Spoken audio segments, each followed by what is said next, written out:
Selamat pagi buat anak-anak kami semuanya. Kita mulai pembelajaran kita hari ini. Tema 2, Persatuan dalam Perbedaan. Subtema 1, Rukun dalam Perbedaan. Muatan IPS, pembelajaran kelima. Untuk lebih jelasnya, mari kita ikuti video pembelajaran berikut ini. Proklamasi. Kami, bangsa Indonesia, dengan ini menyatakan kemerdekaan Indonesia. Hal-hal yang mengenai pemindahan kekuasaan dan lain-lain diselenggarakan dengan cara saksama dan dalam tempo yang sesingkat-singkatnya. Jakarta, 17 Agustus 1945, atas nama bangsa Indonesia, Soekarno-Hatta.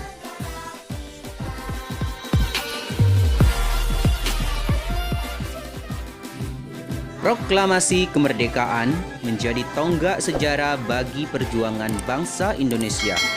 Meskipun terdiri atas suku yang berbeda, rakyat Indonesia bersatu dalam memproklamirkan kemerdekaan negara Indonesia. Lalu, bagaimana sejarah teks proklamasi dirumuskan? Proklamasi kemerdekaan yang dilakukan tanggal 17 Agustus tahun 1945 menjadi peristiwa penting bagi bangsa Indonesia. Peristiwa tersebut menjadi tonggak sejarah di mana bangsa Indonesia berhak atas kemerdekaan dan wajib mempertahankannya. Diawali dengan dijatuhkannya bom atom oleh tentara Amerika Serikat pada tanggal 6 Agustus tahun 1945 di kota Hiroshima dan pada tanggal 9 Agustus 1945 di kota Nagasaki. Jepang akhirnya menyerah kepada tentara sekutu. Peristiwa ini dijadikan kesempatan oleh bangsa Indonesia untuk segera membebaskan diri dari penjajahan Jepang. Teks proklamasi ditulis di rumah Laksamana Tadashi Maeda di Jalan Imam Bonjol nomor 1. Para penyusun teks proklamasi adalah Insinyur Soekarno, Dr. Andes Muhammad Hatta, dan Mr. Ahmad Subarjo. Konsep teks proklamasi ditulis oleh Insinyur Soekarno. Saat itu hadir pula BM Dia, Sayuti Melik, Sukarni, dan Sudiro. Sukarni mengusulkan agar yang menandatangani teks proklamasi itu adalah Insinyur Soekarno dan Muhammad Hatta atas nama bangsa Indonesia.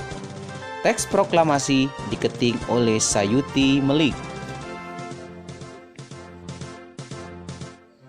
Pagi harinya, 17 Agustus tahun 1945, di kediaman Soekarno, Jalan Pegangsaan Timur, nomor 56, Jakarta, telah hadir antara lain Suwiryo, Wilopo, Gapar Pringgodikdo, Tabrani, dan Trimurti. Acara dimulai pada pukul 10 pagi dengan pembacaan proklamasi oleh Soekarno dan disambung pidato singkat tanpa teks. Kemudian bendera merah putih yang telah dijahit oleh Ibu Fatmawati dikibarkan. Proklamasi memiliki makna yang sangat penting bagi bangsa Indonesia. Berikut ini makna proklamasi kemerdekaan bagi bangsa Indonesia. Pertama, menandai lahirnya bangsa Indonesia sebagai bangsa yang merdeka. Proklamasi kemerdekaan Indonesia merupakan peristiwa bersejarah bagi bangsa Indonesia. Peristiwa ini menandai kelahiran negara Indonesia. Indonesia menjadi bangsa yang merdeka dan terbebas dari penjajahan bangsa asing. Penderitaan rakyat selama masa penjajahan membuat bangsa Indonesia bertekad menjadi bangsa yang merdeka. Kemerdekaan merupakan hak semua bangsa. Oleh sebab itu, seluruh rakyat Indonesia berjuang untuk meraih kemerdekaan. Peristiwa proklamasi kemerdekaan pada tanggal 17 Agustus 1945 sebagai pernyataan atas kemerdekaan bangsa Indonesia. Yang kedua, puncak perjuangan bangsa Indonesia meraih kemerdekaan. Bangsa Indonesia dijajah bangsa asing sangat lama. Perjuangan melepaskan diri dari penjajahan ini sudah berlangsung sejak lama. Para pejuang dari berbagai daerah, tua dan muda, silih berganti mengangkat senjata mengusir penjajah. Namun, upaya mereka masih belum berhasil karena perjuangan masih bersifat kedaerahan dan terpecah-pecah. Setelah peristiwa Sumpah Pemuda tahun 1928, barulah para pejuang bersatu padu memperjuangkan kemerdekaan Indonesia. Saat itu tiba ketika Jepang kalah dari sekutu pada Perang Dunia Kedua.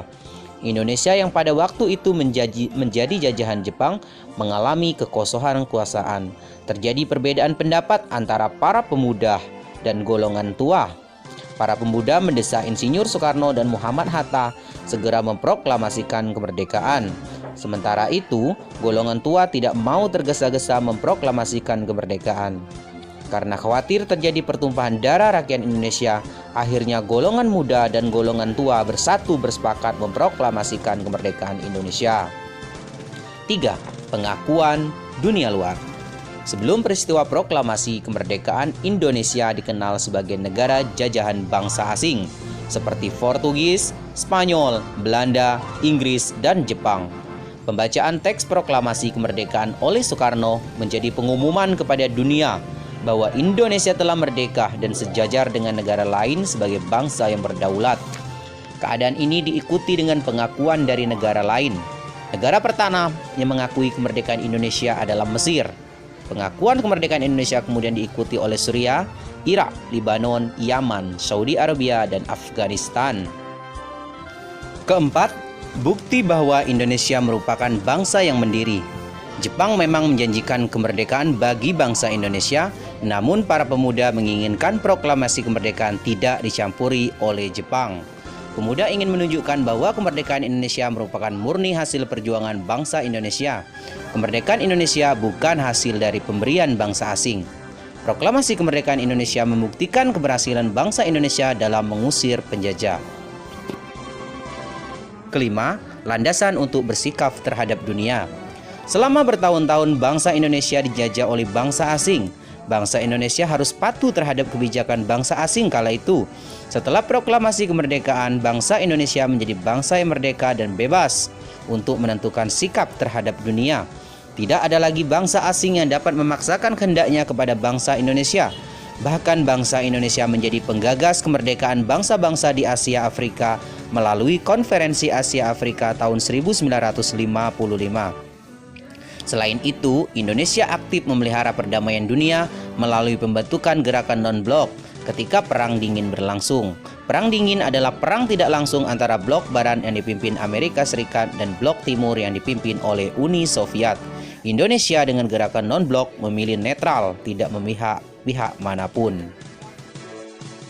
Kita harus memaknai proklamasi kemerdekaan dalam kehidupan sehari-hari. Makna proklamasi Indonesia dalam kehidupan sehari-hari antara lain, di lingkungan rumah kita dapat saling menghormati dan menghargai antar anggota keluarga. Kemudian, bangga memakai barang buatan dalam negeri, mengerjakan kegiatan bersama-sama anggota keluarga, mengembangkan hidup rukun dalam keluarga, serta kita juga dapat melakukan dengan cara rajin membantu orang tua. Sementara untuk di lingkungan sekolah, hal-hal yang dapat kita lakukan, mengisi kemerdekaan dengan giat belajar, mengikuti upacara bendera dengan tertib dan hikmat, mengamalkan Undang-Undang Dasar 1945 untuk mengenang perjuangan para tokoh dalam merumuskan Undang-Undang Dasar.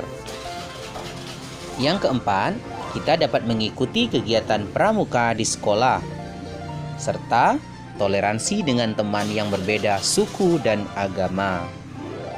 Sedangkan di lingkungan masyarakat, hal-hal yang dapat kita lakukan yaitu kerja bersama dalam mempersiapkan peringatan proklamasi kemerdekaan Indonesia, bersatu menjaga kerukunan bangsa, mengembangkan sikap saling menghormati dan menghargai antar masyarakat Indonesia, mendukung pemerintah dalam melaksanakan pembangunan nasional, serta kita dapat menerapkannya dengan cara mengutamakan kepentingan bersama daripada kepentingan pribadi. Baik, untuk anak-anak kami, tugas kita di rumah adalah mencatat poin-poin yang penting dan kerjakan halaman 31 dan 32 nomor 2 sampai 5. Setelah selesai langsung dikirim ke Pak Guru. Terima kasih. Baik anak-anak kami, demikian pembelajaran kita hari ini. Semoga kita tetap dalam keadaan sehat dan tetap semangat. Terima kasih, sampai jumpa di video pembelajaran berikutnya.